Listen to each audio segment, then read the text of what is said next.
யாத்திராகமம் 27ஆம் அதிகாரம் 20ஆம் வசனத்தை வாசிக்கும் போது, குத்து விளக்கு எப்போதும் எரிந்து கொண்டிருக்க வேண்டும். தேவனுடைய சமூகத்துல வந்திருக்கிற நீங்கள் எப்போதும் எப்படி இருக்க வேண்டும்? அதுக்கு என்ன தேவை என்பது அங்கு எழுதப்பட்டிருக்கிறது.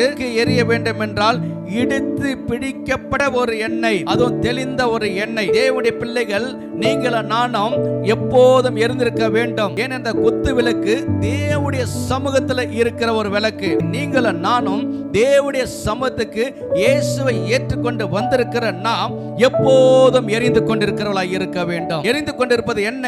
நீங்கள் எரியும் போது அநேகருக்கு அது வெளிச்சம். நீங்கள் எரியும் போது அநேகர் அந்த வெளிச்சத்தில் நடப்பார்கள். நீங்கள் எரியும் போது அநேகருக்கு நீங்கள் வெளிச்சமாய் காணப்படுகிறீர்கள். அதற்கு தேவையானது இடித்து பிடிந்த தெளிவான ஒலிவை எண்ணெய். இடிக்கிறதல் என்ன? வேதனை துன்பங்கள் வந்தாலும் நீங்கள் தேவனுடைய வசனத்துக்கு கீழ்ப்படிந்து நடக்கிறவர்களாய் இருக்கும் போது உங்கள் விளக்கு அணையாமல் அது எரிந்து கொண்டே இருக்கும்.